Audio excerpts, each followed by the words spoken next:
Durante algunas semanas hemos venido hablando ya de los milagros de Jesús. Hemos venido hablando cómo el Señor hacía esos milagros y cómo a partir de esos milagros Dios o el Señor Jesucristo quiere que lo veamos a Él. Los milagros no simplemente son una cuestión de ayudar y bendecir a las personas a través de sanidades o quitándoles de ellos estos demonios o haciéndolos libres de ellos, sino que es mucho más allá, es mucho más profundo de una mera sanidad o una mera libertad o liberación de algún espíritu o algún demonio. Es mucho más de ello. El Señor quiere que lo veamos a Él, que veamos a Él y lo que Él sabe hacer y lo que Él es para nosotros. Y decíamos que en estos milagros nos encontramos los primeros, los samaritanos. Aquellos samaritanos, dice la Escritura, que entró el Señor y estuvo con ellos, se encontró con una mujer samaritana. Recuerdan que luego ella fue y le dijo al pueblo lo que había pasado y todo el pueblo regresó y no lo dejaron ir y estuvo ahí con ellos 2 días. Es decir, los samaritanos vieron a Jesús como digno de sus palabras, es decir, como digno de ser escuchado por lo que dice. Y la pregunta era, ¿nosotros vemos a Jesús como el digno de ser escuchado por las palabras que dicen o nos vamos alejados de Él y no lo tomamos en cuenta? Luego decíamos precisamente que a Jesucristo llega a su pueblo, aquel donde había crecido, en Belén, donde Él mismo dijo que en ese lugar, bueno, no había un lugar o lugar donde se fuera honrado, ¿verdad? Como el que había ahí, porque finalmente las personas no honraban a Jesús, sino que simplemente lo tenían como alguien importante que les estaba dando renombre a la región, pero no lo recibían como tal. De hecho, la Escritura dice que más adelante Él no hizo milagros o muchos milagros ahí por la incredulidad del corazón de los de ese lugar. Pero aquel funcionario del rey, recuerdan que recorrió 35 kilómetros para acercarse al Señor y pedirle que sanara a su hijo, sí lo recibió por lo que era. Es decir, lo recibió por quien era, por la honra que él merecía, de tal manera que cuando el Señor Jesucristo le dijo, vete a tu casa, tu hijo ha sanado, él no puso ninguna traba y bajó esos 35 kilómetros y supo que su hijo había sido sano cuando se le acercaron aquellos y le dijeron, tu hijo ahora ya se le ha bajado la fiebre, y preguntó, ¿y a qué horas fue eso? Justamente en el momento en que el Señor le había dicho, vete a tu casa. Entonces, este funcionario sí recibió a Jesús, o lo recibió precisamente, no solamente por sus palabras, sino honró sus palabras obedeciendo. Y luego decíamos que sube a un lugar llamado Betesda, aquella alberca donde estaban aquellos enfermos y que cuando se agitaba el agua, al primero o algunos que entraban ahí eran sanados. Jesús ve a un hombre que ya tenía muchísimos años ahí.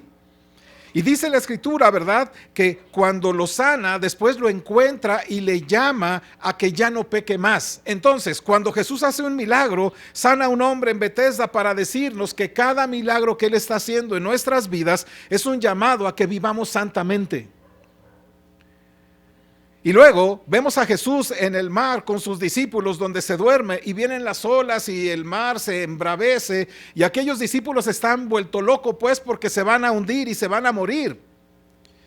Pero Jesús reprende al mar y reprende al viento y vimos a un Jesús que es Dios.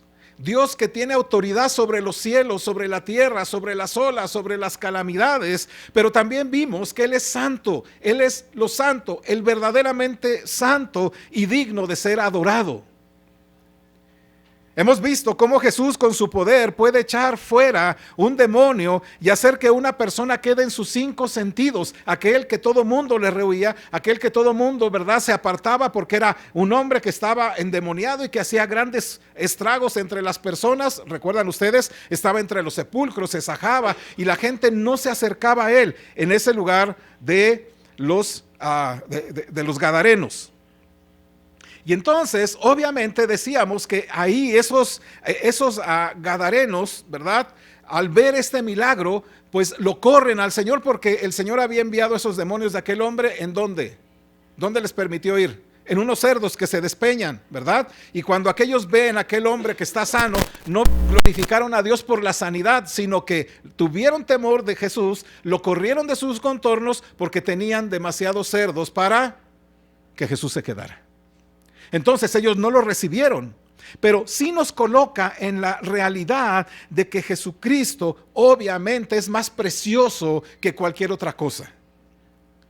Y hemos visto cómo mediante el milagro de liberar a un endemoniado ciego y sordo, Jesús nos llama a considerar que Él es el Rey que ha venido a establecer el reino de los cielos entre nosotros y que requiere de personas, requiere de súbditos, requiere de leales que recojan de esos despojos y no de aquellos que anden, ¿recuerdan? Desparramando. Dios, el Señor, no quiere a traidores que desparramen esos despojos que Él está obteniendo, esos despojos que somos nosotros, pues, ¿no? Esos que ha salvado, que está salvando. Y cuando no vivimos una vida de acuerdo a las normas del reino, lo que hacemos es desparramar y no recoger, que eso es lo que el Señor quiere. Él es digno entonces de ser obedecido como Rey.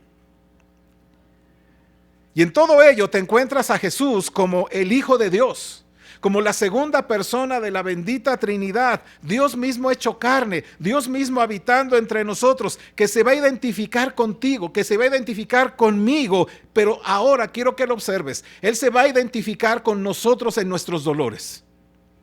Él se va a identificar contigo y conmigo en el dolor más profundo. En cada uno de sus milagros te encuentras con un Jesús plena y total y verdaderamente humano. Él no simplemente dice, bueno, voy a hacer un milagro nada más para que vean que soy digno de ser adorado, digno de ser respetado por mis palabras, digno de ser recibido, digno de ser obedecido. No, Él va mucho más allá también para enseñarnos que lo que Él hace es precisamente enseñarnos que Él también se identifica contigo, que se identifica conmigo en el dolor.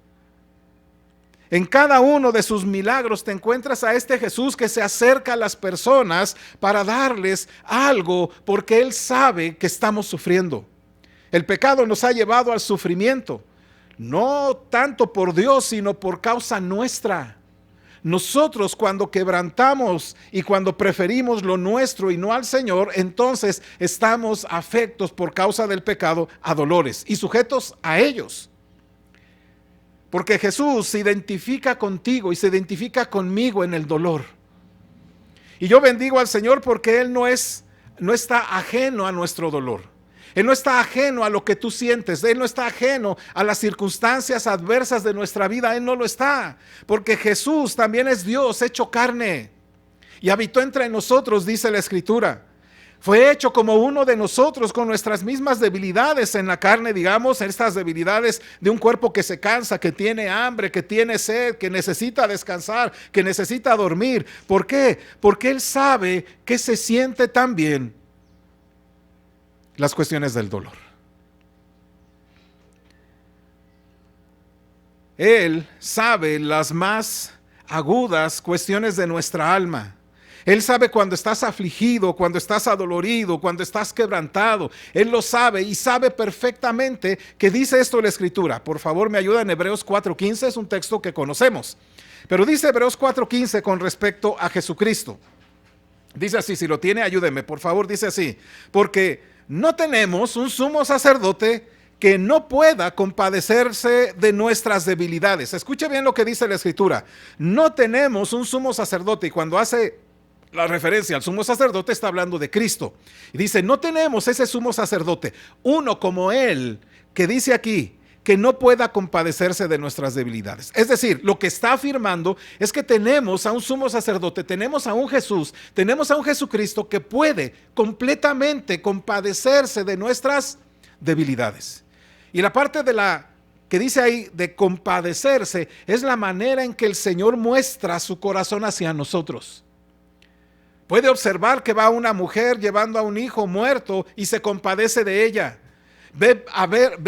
Puede ver a personas que vienen, ¿verdad? Y están escuchándolos y se compadece porque parecen como ovejas que no tienen pastor. Se compadece de un enfermo, se compadece de las personas. Él se compadece de ti. Y dice Hebreos, me vuelven a ayudar, capítulo 15, versículo 15, porque no tenemos un sumo sacerdote que no pueda compadecerse de nuestras debilidades. Y escucha aquí, sino uno que fue tentado en todo según nuestra semejanza, pero sin pecado. Escuche, Él ha sido tentado, Él también fue tentado en todo lo que nosotros somos tentados. Y aquí está la diferencia, pero sin pecado.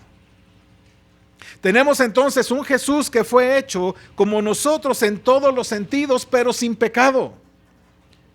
Uno que sintió cansancio hasta lo más profundo. Uno que fue incomprendido, uno que fue calumniado, uno que fue abandonado, uno que fue traicionado, uno que fue escupido, uno que fue crucificado siendo inocente. Uno que soportó incluso la agonía de esa cruz durante 3 horas casi, y obviamente pareció toda la desolación del Padre que tanto amaba. Por ello, nunca, mi amado hermano, olvides que Jesús también es hombre. Lo que creemos es que Jesucristo es 100% Dios y es 100% hombre. Y escucha, siempre lo vemos como Dios, como el grande, como el santo y demás, y es verdad. Pero nunca olvides que en el mismo sentido, en la misma plenitud, Él es completamente hombre como nosotros. Nunca olvides la humanidad de nuestro Señor Jesucristo, porque cuando lo hacemos, cuando olvidamos que también Él es como nosotros, olvidamos que Él es compasivo. Lo que Jesucristo hace en su humanidad es enseñarnos que el Dios nuestro se compadece de nosotros. Que nos podemos, obviamente, acercarnos a Él y Él puede observarnos porque Él se compadece de nosotros. Él también ha sufrido en estas circunstancias alguna de estas cosas. Uno que soportó la agonía también es aquel que está al pendiente de nuestro sufrimiento porque Él es compasivo. Y al hacerlo, hermanos, cuando olvidamos que Él es compasivo, que Él es como uno de nosotros, perdemos en cierto sentido su compasión. ¿Me explico? Perdemos en cierto sentido el derecho a su compasión. Porque lo vemos como que no, pues Él no me puede comprender, Él no sabe lo que sufro, Él no sabe lo que tengo. ¿Por qué? Porque nunca ha estado en mi lugar, podemos decir.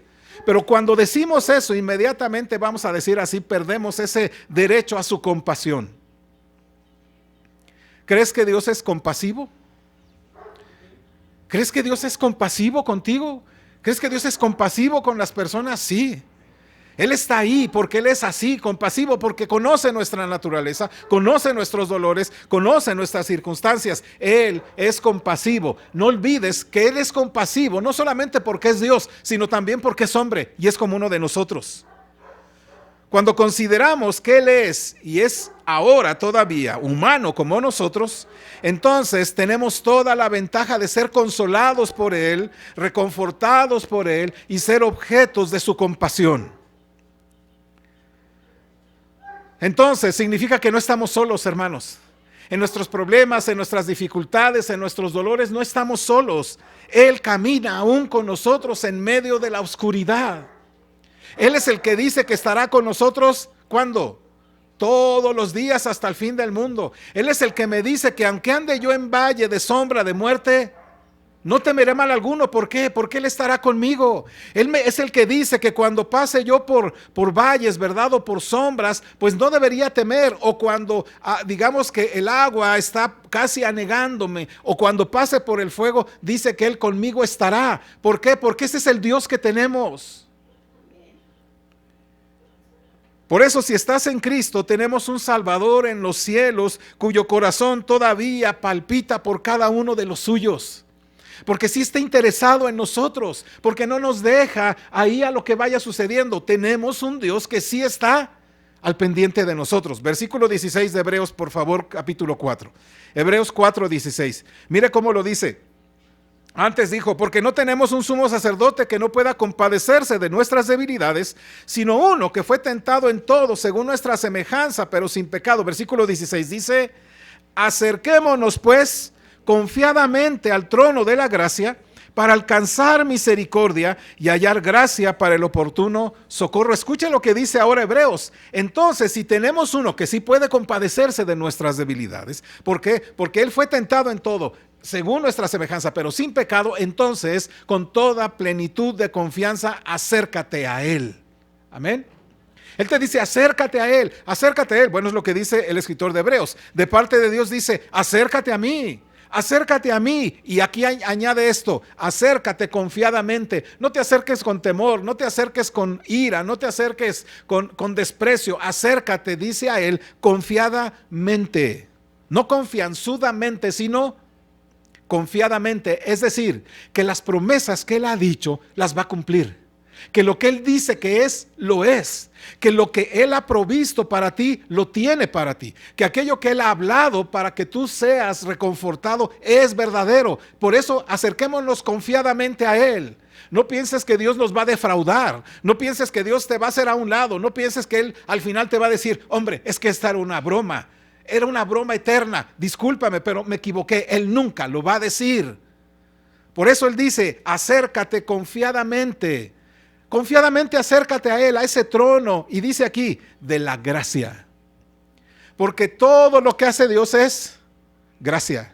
Es pura gracia, es algo que Él desborda en su corazón para ayudarlos, para bendecirnos, para fortalecerlos, porque el Dios de toda gracia hizo pues renacer en nosotros a su Espíritu. El Dios de toda gracia nos salvó de la condenación eterna, el Dios de toda gracia dirige nuestras vidas, el Dios de toda gracia está al pendiente de nosotros. Por eso acércate a Él, a ese trono de gracia, para alcanzar dos cosas. Primero, alcanzar misericordia. El Dios nuestro, el Jesús nuestro, no solamente es uno que hace milagros, sino que es un Dios misericordioso. Se compadece de nosotros. No es un Dios simplemente que nos ve de lejos y dice, no, pobrecito. Es un Dios que se ha quitado, de hecho, se despojó a sí mismo tomando forma de siervo. Y estando en esa condición de siervo, ¿qué hizo? Se entregó. Obediente, se entregó por nosotros. Y entonces te encuentras que puedes encontrar misericordia en Él, un Dios nuestro que se acerca a ti para prodigar misericordia. Es un Dios maravilloso, ¿o no? Así que todo lo que Dios hace no es algo contra nosotros, es la muestra de quién es Él y la manera de decirnos, yo soy el Dios misericordioso. Y añade el versículo 16, para alcanzar misericordia y hallar gracia para el oportuno socorro. Así que si hoy te encuentras así, mi amado hermano, con alguna circunstancia que estás pasando, una dificultad que tú estás teniendo, alguna tristeza que embarga tu corazón, mi amado hermano, acércate al Señor confiadamente, a ese trono de gracia para que alcances misericordia y halles gracia para ese oportuno socorro. Porque mire usted, el Dios nuestro es oportuno. No llega tarde, no llega antes. Es tan oportuno que llega cuando Él así lo requiere y cuando tú lo requieres. De tal manera que no es una cuestión de cómo es que Él llega tarde. Es que Él llega porque es siempre, en todo momento y en todo tiempo, oportuno. De tal manera que tenemos a un Jesús así, un hacedor de milagros que también es uno como nosotros y nos invita a que nos acerquemos a Él, porque Él sí tiene y puede compadecerse de nosotros, porque cuando nos acercamos, ahí encontraremos a alguien como nosotros, a Jesús como nosotros, es decir, aún en el cielo el Señor Jesucristo es como uno de nosotros, con un cuerpo glorificado, pero me refiero a nosotros en este sentido de cuerpo, pero con un cuerpo glorificado, pero te acercas a Él.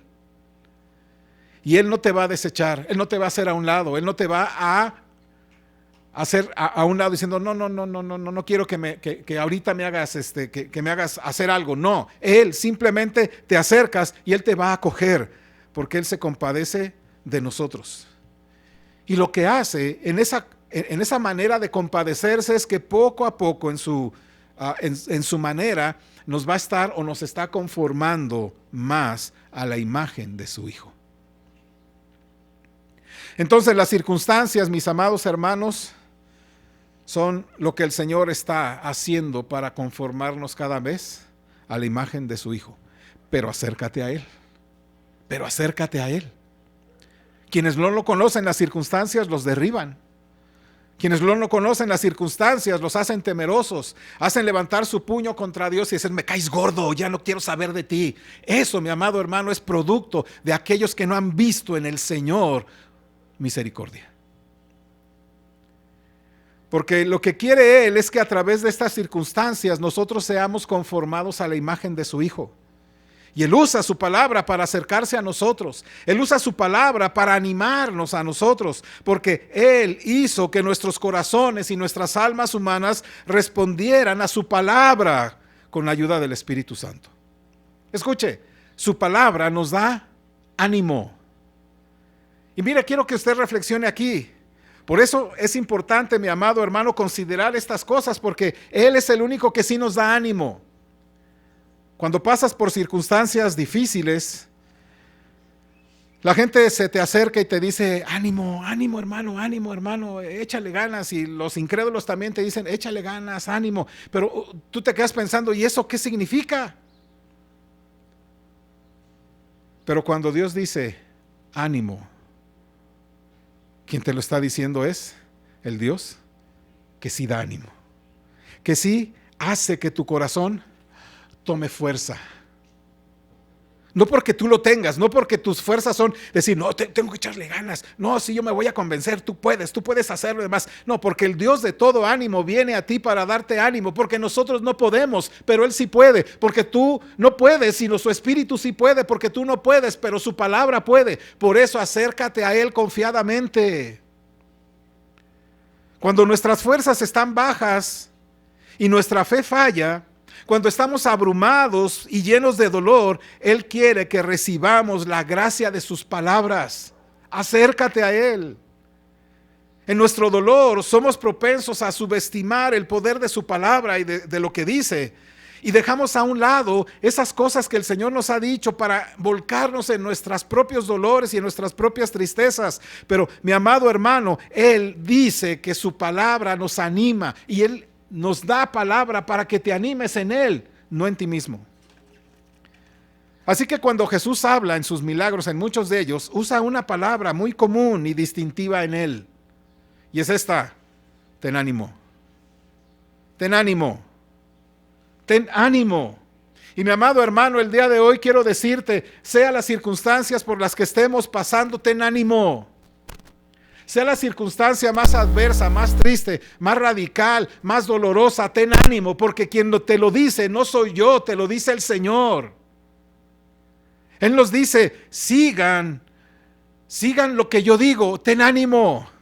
Él no te viene a decir, sigue los dictados de tu corazón, esfuérzate en tu corazón, sino que Él nos dice, yo te puedo sacar de ese pozo de desesperación, yo te puedo sacar de ese engaño, yo te puedo sacar de esa oscuridad, simplemente quiero que te encuentres conmigo, así que anímate, ánimo en tu corazón.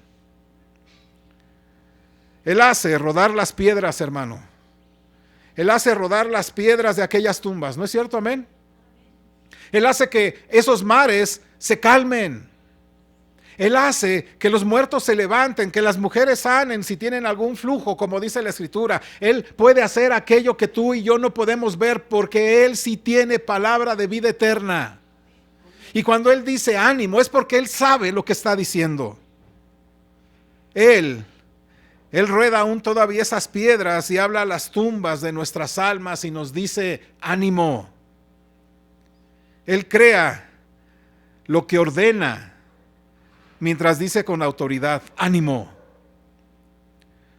Por eso el día de hoy quiero que tú y yo veamos ese ánimo que nos provee Jesús. Ese ánimo que Él trae a nosotros acompañado de preciosas promesas y razones, a fin de que su palabra sea para nosotros este bálsamo que necesitamos en las circunstancias adversas, dolorosas, tristes por las que pasamos. Por eso, el tema precisamente se llama ahí, ten ánimo, hermano, ten ánimo. Y la primera cosa que quiero que vayamos es Mateo capítulo 14, por favor. Y estamos hablando de algunos de estos milagros. Mateo capítulo 14.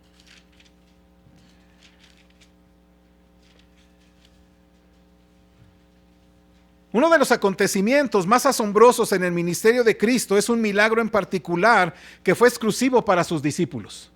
No hay otro milagro como este para las gentes. Esto lo hace para sus discípulos. Fue un milagro que reveló quién es Él. Había enviado a sus discípulos en una barca al otro lado del mar mientras Él se quedaba a orar. Versículo 22, voy a leerlo, por favor, acompáñame a leerlo juntos, para que juntos hagamos la lectura. Ayúdeme, por favor. Dice así, 14:22 de Mateo. ¿Lo tiene? Dice así: enseguida Jesús hizo a sus discípulos entrar en la barca e ir delante de Él a la otra ribera, entre tanto que Él despedía a la multitud. Despedida la multitud, subió al monte a orar aparte, y cuando llegó la noche estaba allí solo. Y ya la barca estaba en medio del mar, azotada por las olas, porque el viento era contrario. Ayúdame, hermano. Mas a la cuarta vigilia de la noche, Jesús vino a ellos andando sobre el mar. Y los discípulos, viéndole andar sobre el mar, se turbaron diciendo: un fantasma, y dieron voces de miedo. Pero enseguida Jesús les habló diciendo: tened ánimo, yo soy, no temáis. Entonces le respondió Pedro y dijo: Señor, si eres tú, manda que yo vaya a ti sobre las aguas. Hasta ahí. Ustedes van a notar entonces que Jesús, después de estar ahí haciendo a la alimentación de las 5,000 personas, se va a orar y envía a sus discípulos por delante en esa barca, ¿cierto? En el agua los discípulos experimentan los fuertes vientos y que no podían avanzar. Y era de tal manera esa cuestión, mi amado hermano, que en medio de la noche, ¿qué sucedió? En medio de la noche, ¿qué pasa? Se levantó esa tormenta y están esos discípulos desesperados por esa tormenta. Pero hay algo que pasa en medio de todo ello. En medio de esa noche, donde ellos están luchando, donde ellos están en la desesperación, donde ellos están a punto, ¿verdad?, de naufragar, Jesús se acerca a ellos ¿cómo? ¿Cómo se acerca? Se acerca caminando sobre el mar. Jesús no dijo: caray, está pasando un gran problemón, ahorita voy y córrele. Él no se desplazó. Quiero que me entiendan, Él no pasó de un lugar a otro inmediatamente. Él fue a ese lugar ¿cómo? Caminando. Escucha, Jesucristo no tiene prisa para resolver el problema, para estar con nosotros. Él te ve, Él sabe lo que está pasando, pero Él llega caminando porque Él quiere que tú notes su presencia. Cuando los discípulos lo vieron caminando sobre el mar, seguramente usted y yo hubiéramos hecho lo mismo, ¿cierto? Se espantan a tal grado que gritan: un fantasma. Ahora, yo no sé qué concepto tendrían de estas cuestiones, pero era algo totalmente sobrenatural para ellos. Y gritan de miedo: ese es un fantasma, y están desesperados. Ahora ellos ya no solamente tienen el gran problema de que está ahí esa gran tormenta, sino ahora están viendo visiones, pues están espantados por ambos lados. Sus corazones están profundamente conmovidos, profundamente alertas, profundamente aterrorizados, profundamente, digamos, con mucho miedo, y gritan de miedo. Pero Jesús dice unas palabras que las dice a ti y a mí cuando estamos en esas tormentas. ¿Me ayuda? Versículo 25 y 26. Dice ahí, acompáñeme. Y los discípulos, 25, perdón. Mas a la cuarta vigilia de la noche, Jesús vino a ellos andando sobre el mar. Y los discípulos, viéndolo andar sobre el mar, se turbaron diciendo: un fantasma, y dieron voces de miedo. Ahora ayúdeme con el versículo que sigue. Pero enseguida Jesús les habló diciendo: tened ánimo, yo soy, no temáis. Escucha, el Señor se acerca a ellos caminando. Vuelvo a repetir, Él no está desesperado por lo que te está pasando, aunque te comprende y sabe lo que está sucediendo, ¿cierto? Él sabe lo que está sucediendo ahí, Él sabe las circunstancias en las que está, pero Él no sale despavorido con la misma circunstancia con la que tú resuelves tus problemas o enfrentas las adversidades. Él viene con toda calma, caminando hacia ellos, y entonces hay algo que les dice el Señor. Jesús les dice, mire, enseguida les habló diciendo: tened ánimo. Escucha esta palabra: ten ánimo. Mi amado hermano, cuando están las circunstancias difíciles en nuestras vidas, Él dice: ten ánimo, yo soy, no temas. El Señor Jesucristo dice varias cosas aquí que deberías considerarla. Él viene a tu vida y te dice: hey, ten ánimo. ¿Quién puede tener ánimo bajo unas circunstancias como estas? Tú pensarías. ¿Quién va a tener ánimo cuando hay una situación verdaderamente terrible para ti, para tu familia, para tus relaciones, para la iglesia? ¿Quién va a tener ánimo? Pero escucha quién lo dice. Lo dice Jesús. Y se acerca a sus discípulos y les dice: tened ánimo, tengan ánimo, yo soy, no teman. Él dice: yo soy. Y Él nos dice ahora: escucha, yo soy Jesús, a quienes ustedes conocen. Soy el que se acerca contigo, y yo soy ese gran yo soy, que me acerco a ti. Y cuando Jesús nos dice ten ánimo, lo hace como Dios mismo. Yo soy, Dios y no hay otro, nos dice. Yo soy tu creador, te dice a ti. Yo soy el Dios de Abraham, de Isaac, de Jacob. Yo soy el Dios que sacó a Israel de aquella esclavitud. Yo soy el Dios que abrió los mares. Yo soy el Dios que proveyó comida, que proveyó calor, que proveyó a maná del cielo todo el tiempo. Yo soy ese Dios que hizo introducir a su pueblo a esa tierra prometida. Yo soy el Dios que se levantó en favor de ese pueblo para darle a reyes, para darle profetas. Yo soy ese Dios que cuida de ellos. Yo soy ese Dios que está contigo y te acompaño en las tormentas. Ten ánimo.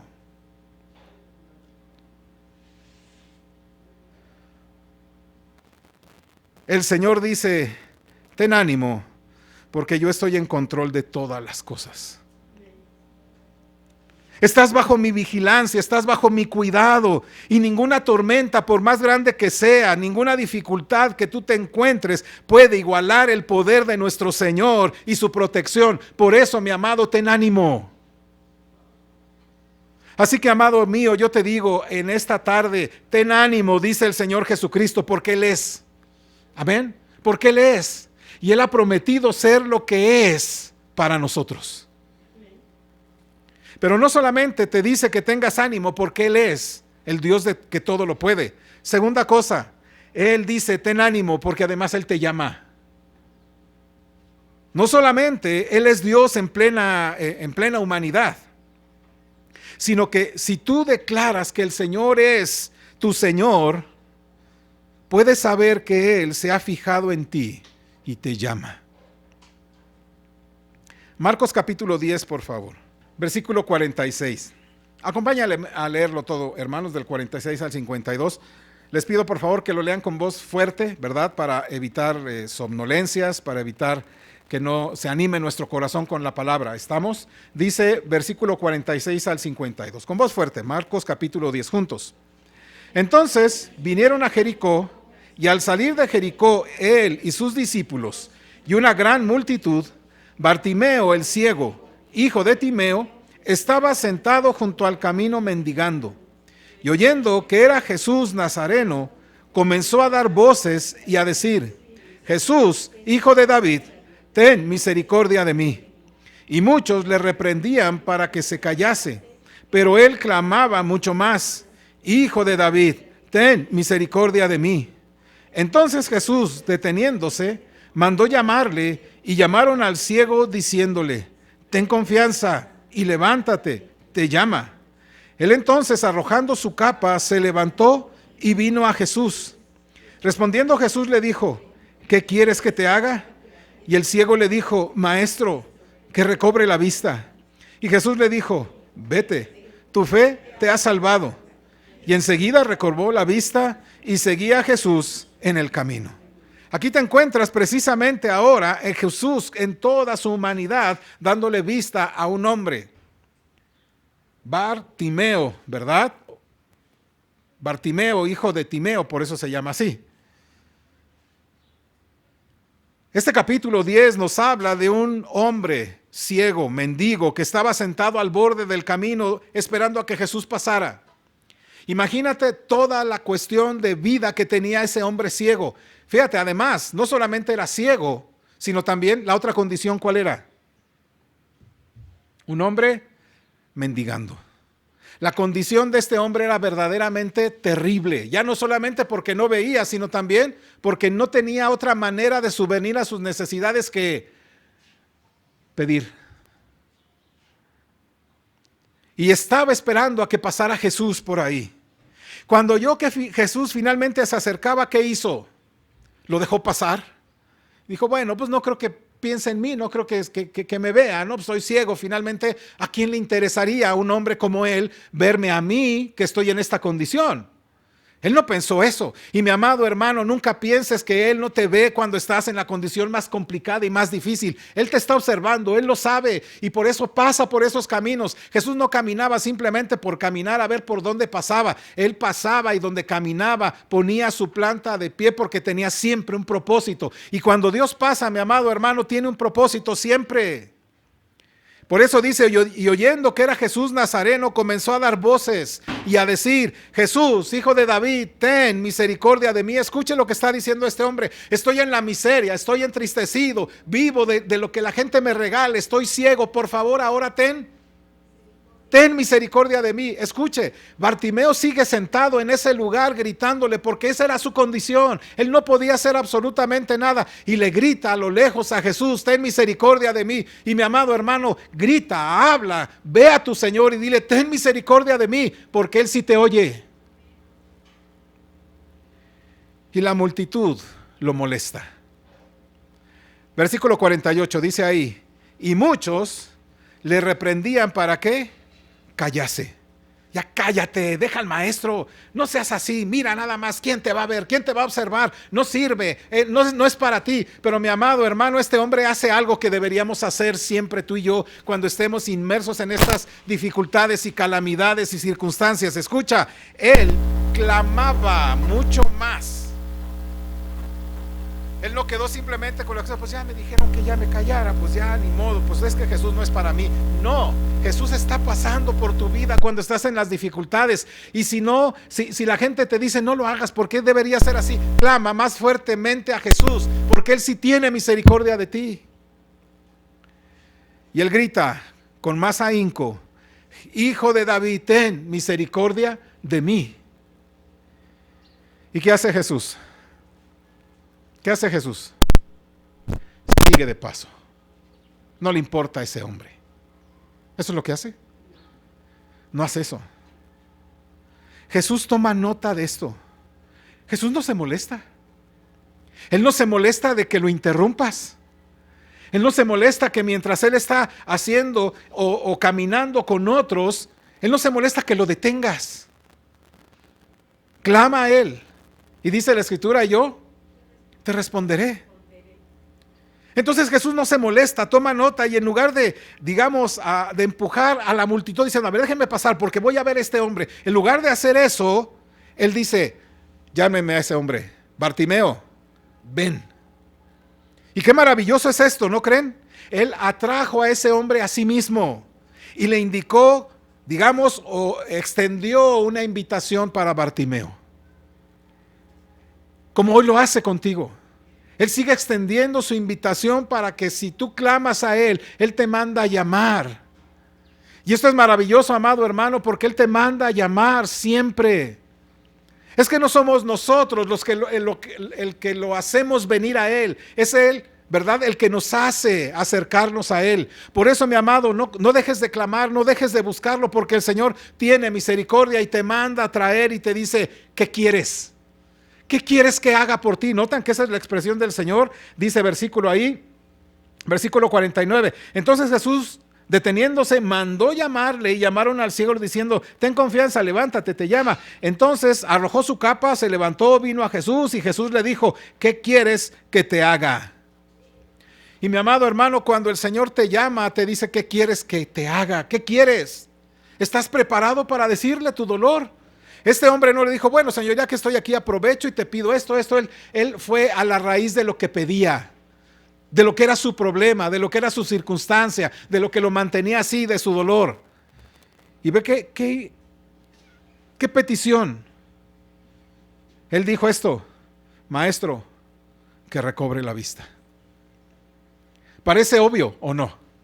Parecería obvio que se acercara a un ciego y le pidiera papas fritas, voy a pensar así. O que le pidiera otra cosa. Él está diciéndole, estoy clamando y me acerco a ti porque tengo una necesidad. Y la necesidad es que necesito ver. Y si mi amado hermano tienes una circunstancia, un dolor, un problema, una adversidad, acércate al Señor. Él te trae y te dice qué quieres que haga. Y entonces clama, pon en claro qué es lo que quieres. Si clamas a Él y le dices, bueno, Señor, es que pues dame trabajo, Él va a decir, bueno, creo que no estás entendiendo. No estás entendiendo lo que realmente el Señor quiere llevarte. ¿Cuál es la necesidad más profunda de tuya para clamarle a Él?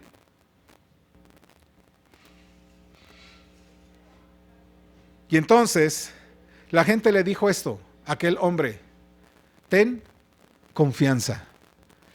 Ten confianza. Escúchame, amado hermano, y a ti te digo, ten confianza, el Señor te llama, ten confianza. Es decir, anímate, ten ánimo, porque el Señor te llama, de veras que sí.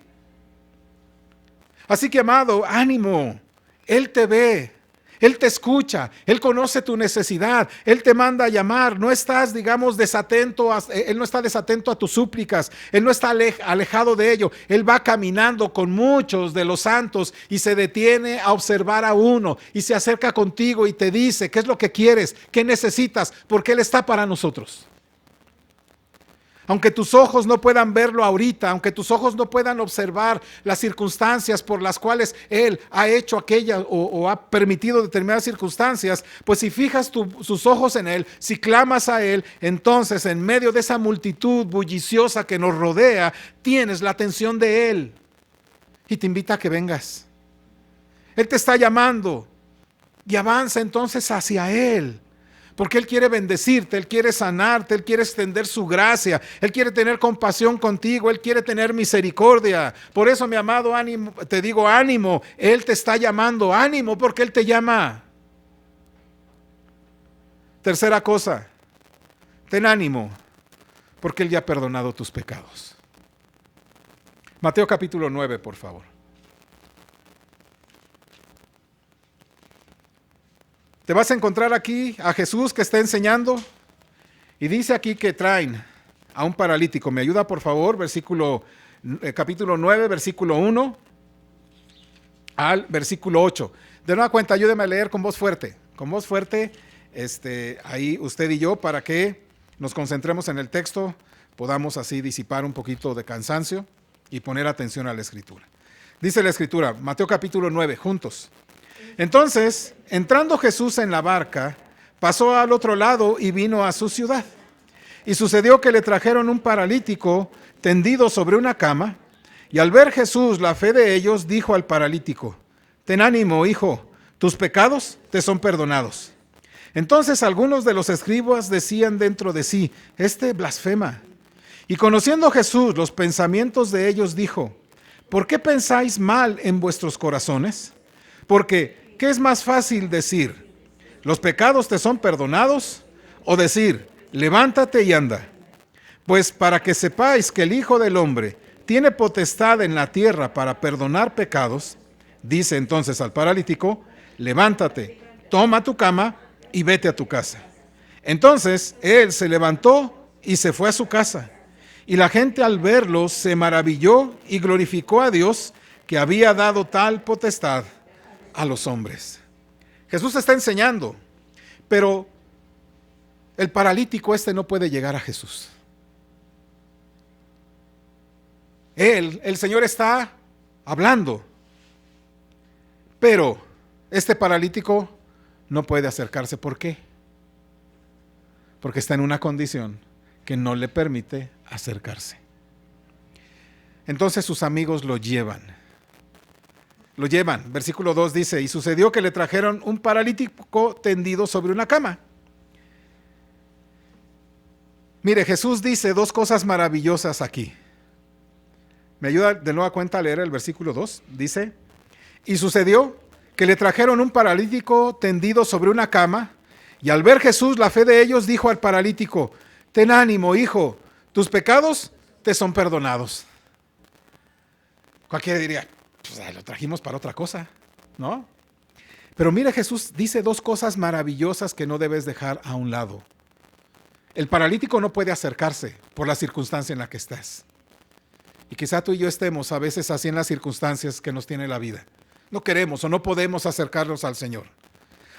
Pero Jesús se acerca a él y le dice estas dos palabras maravillosas. Por una parte, ¿qué le dice? Primera par de palabras. Dice, ten ánimo. Y la segunda parte es algo maravilloso. ¿Cómo le nombra? Ten ánimo, hijo. Esto es maravilloso porque el Señor muestra esa característica de amor hacia quienes se acercan, hacia los que están en problemas y en dificultades. Él dice, ten ánimo, hijo. Luego lo llama esa palabra maravilloso, hijo. Ánimo, hijo. Escucha esto, tus pecados te son perdonados. Maravilloso esto, mi amado hermano, porque luego la gente va a empezar a decirle, ¿y este quién se cree? Porque solamente Dios puede perdonar pecados. Implícitamente le está diciendo, en realidad soy Dios y por eso puedo perdonar pecados, pero también puedo sanar. Ser perdonado por Dios mismo es uno de los mayores regalos que tú y yo podemos recibir. Así que si estás en una circunstancia como este paralítico, Él te dice, anímate, hijo, tus pecados son perdonados. Él ya perdonó nuestros pecados. Cuán propensos somos a tomar el perdón a veces a la ligera en nuestras vidas, como si Dios nos lo debiera, pues, como si su perdón fuera de alguna otra manera algo de nuestros propios derechos.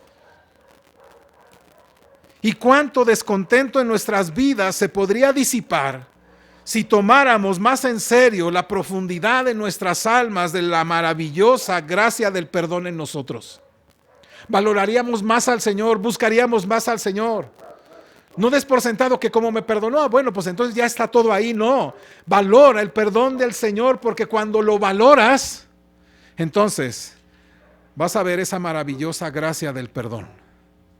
Todos somos pecadores por nacimiento, pero también por elección.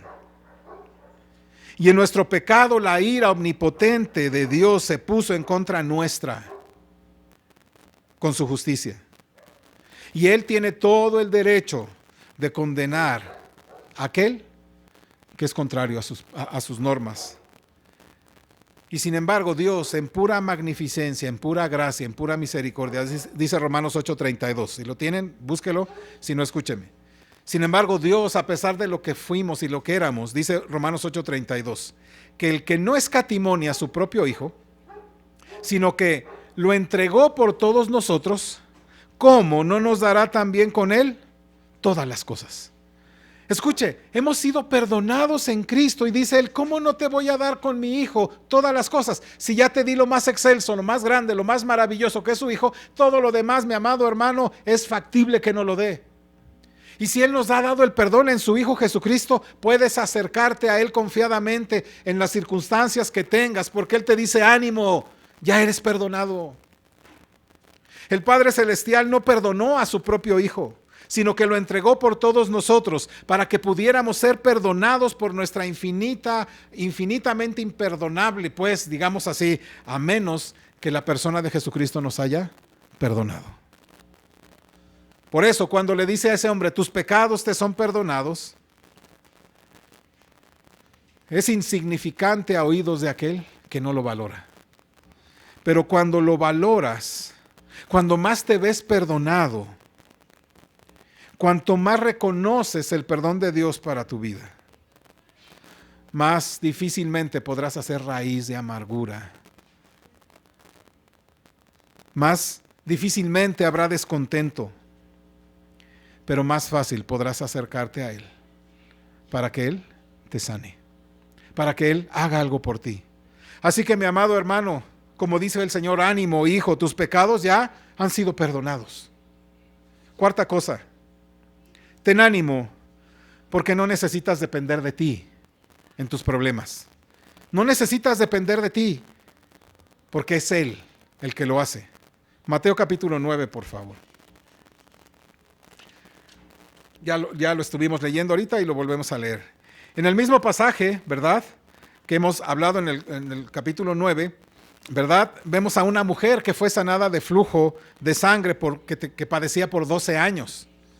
Ahora, ¿por qué es importante que nos diga esto el escritor? Recuerda que nadie se podía acercar al templo, nadie se podía acercar a Dios, nadie se podía acercar ni siquiera al borde del templo si tenía sangre o si había sangre. ¿Me explico?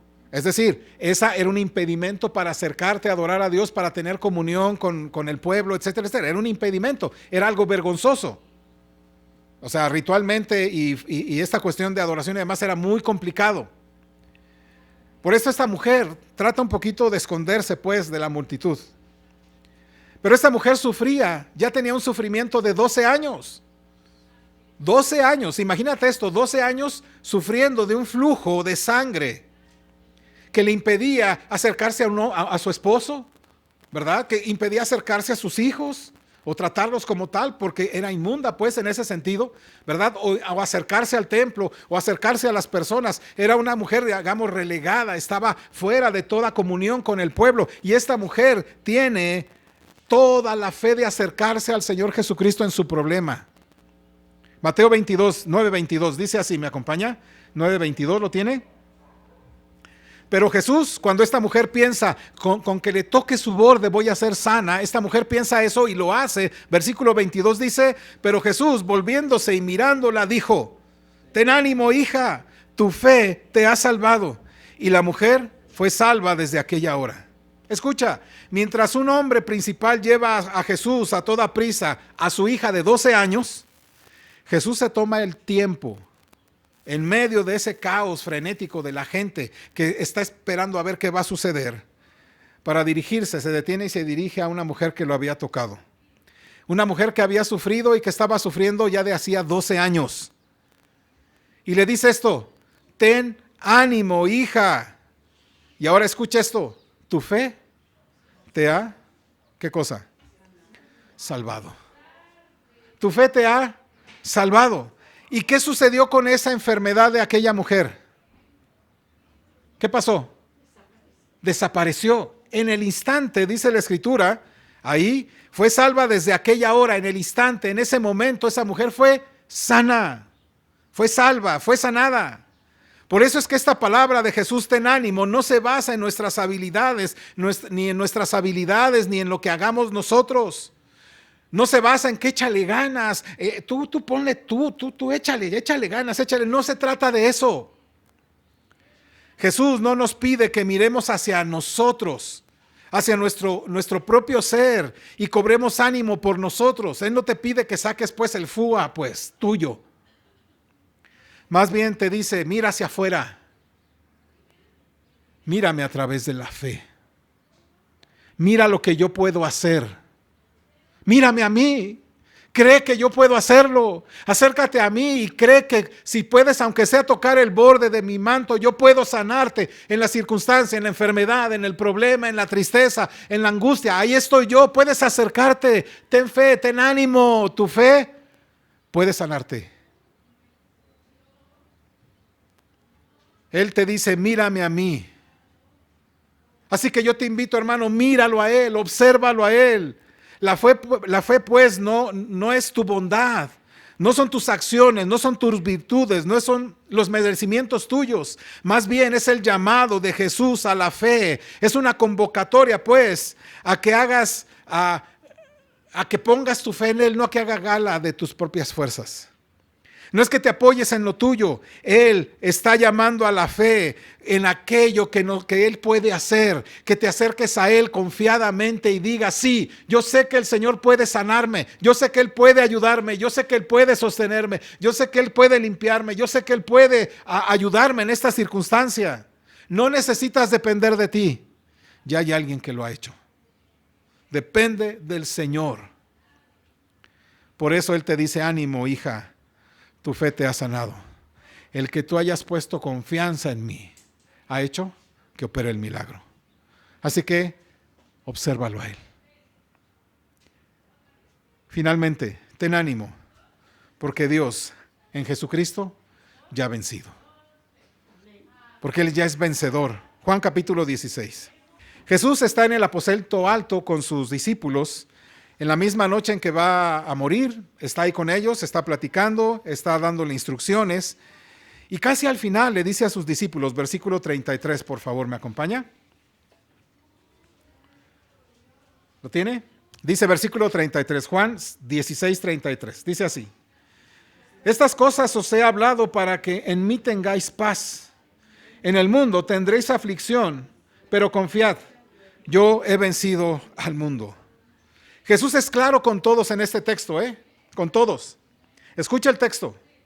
Estas cosas os he hablado para que en mí tengáis paz. Ahora, escucha esto. En el mundo ¿qué? Ahora, fíjese que la palabra que utiliza, el Señor no da falsas aspiraciones de que nunca nos va a pasar nada. Él dice, en el mundo vas a tener. Él no dice, en el mundo quizá no vayas a tener, o va a ser muy improbable, o no vas a tener porque ya creíste en mí. Él dice, en el mundo hay dos cosas ciertas. Primero, vas a tener aflicción. Eso es cierto para todos. Todos tendremos aflicción y pasaremos por aflicción. Y la otra verdad que dice es esta: yo he vencido al mundo. Las tribulaciones no son la desgracia de unos cuantos, es la promesa de todos. Todos estaremos pasando por algún tipo de desgracia y aflicción. Tarde o temprano vas a experimentar algo en tu vida, ya sea constante, ya sea intermitente, pero en el mundo vas a tener aflicción, eso es seguro. Pero Jesús no quiere que su pueblo, que los suyos, a los que ha comprado, se sorprendan por esta enorme y desgarradora época de dolor en la que pasaremos. Pero de manera maravillosa hace un contraste con esa grande noticia. Puedes confiar. Puedes confiar, sí. Vas a tener dificultades, dolores, aflicciones y como dice ahí, ¿verdad? Vas a pasar por todo tipo de aflicción. Pero hay una certeza, mi amado, confía en el Señor, confía en Él, porque Él ha vencido. Él es vencedor. Qué maravillosa verdad, qué maravillosa noticia, ¿o no? Así que si nuestra alma está abatida, si nuestro corazón está cansado, si hay profundidad de dolor, aquí está una promesa del Señor. Confía en mí, dice el Señor. Confía en mí. Las promesas del Señor son ciertas, son verdaderas. Esa es la gran promesa, es una gran verdad que debes apropiarte, que debes tener, porque si no la tienes, mi amado hermano, estás en la peor de las desgracias. Por eso, aprópiate de las promesas del Señor, especialmente cuando tu corazón es débil, cuando tu valor, tus fuerzas flaquee. Tomemos esas verdades de la palabra del Señor, llevémosla a nuestra mente, llevémosla al corazón, creámosla desde lo más profundo y confiemos en el Señor porque dice que Él ha vencido al mundo. Sus promesas no significan que el dolor, la pérdida va a ser algo que no vamos a tener o no vamos a pasar. No, significa que, mi amado hermano, estaremos siendo azotados, estaremos siendo dolidos, estaremos siendo quebrantados, pero Él ya venció esas cosas. Tenemos algo superior que Él ha hecho. Esa sombra pasará. Ese dolor pasará. Pero como dice Romanos 13:12, dice que la noche ya está avanzada y se acerca el día.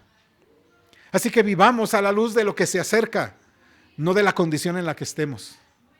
Vivamos en la condición de aquello que ya estamos viendo por fe, esas promesas cumplidas del Señor, y no en las condiciones en las que nos encontramos de oscuridad. En Él no solo está corriendo el reloj de nuestras tribulaciones, pues, sino que también ahora y en medio de todas ellas, el latido de sus promesas está con nosotros. Él ha vencido y está obrando en medio de nuestra aflicción. 2 Corintios 4:17, por favor, si lo busca. El apóstol Pablo dice lo siguiente, 2 Corintios 4:17. Él dice así, se lo voy leyendo, porque esta leve tribulación momentánea, escuche bien, mire cómo lo dice él, esta leve tribulación momentánea. Escuche, a la luz de toda la eternidad lo que sufres, lo que tienes, lo que te duele y las circunstancias en las que son leves y son momentáneas.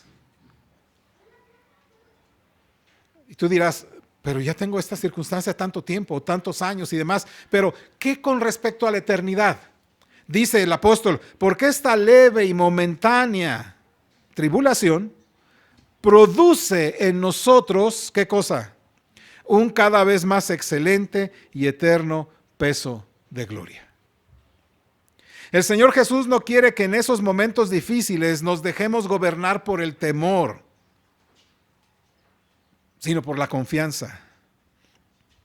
La confianza en esto, en que Él ha vencido ya. Su victoria es segura. Las circunstancias y las adversidades son pasajeras. Por eso nuestro futuro, nuestra provisión, nuestro triunfo, sí son seguros en Cristo. Finalmente tendremos el resultado de nuestra fe. Finalmente Él vendrá precisamente para galardonar a aquellos que han confiado en Él, que se han sumado a Él, que se han puesto bajo su reinado. A ellos los va a premiar, a ellos los va a galardonar. Mientras que a los incrédulos, mientras a aquellos que no confiaron en su victoria les dirán: nunca te conocí, apártate de mí. Él tiene todo el conocimiento de lo que te pasa, las circunstancias y adversidades, pero Él te está diciendo que todas esas cosas son y serán para tu bien. Romanos 8:28 dice, y sabemos, dice Romanos 8:28, sabemos qué cosa, que a los que aman a Dios, ¿qué cosa? Todas las cosas les ayudan a bien. Esto es, a los que conforme a su propósito son llamados. Escucha esto. El apóstol dice sabemos. O sea, él dice por experiencia sé. Y quizá el apóstol Pablo, más que cualquier otro, haya sufrido de tantas cuestiones, ¿cierto? Cárceles, golpes, 3 veces fue azotado, ¿verdad? Como un delincuente. Y esos azotes no eran pequeños golpes. Recuerda, eran azotes verdaderos, que sangraban las espaldas, que le hacían unas plastas ahí, ¿verdad? Seguramente el apóstol Pablo, su espalda estaba llena de cicatrices grandotas, no sé cómo se llaman, pero esas cicatrices enormes, ¿verdad? Y él dice, mire, esto que tengo aquí, esto es muy leve con lo que viene, pero también sé que esto me ayuda a mí con un propósito superior: santificarme. Así que, mi amado hermano, las temporadas aparentemente inciertas, las temporadas de dolor, de pérdida, suelen ser los momentos más poderosos que podemos experimentar con Dios.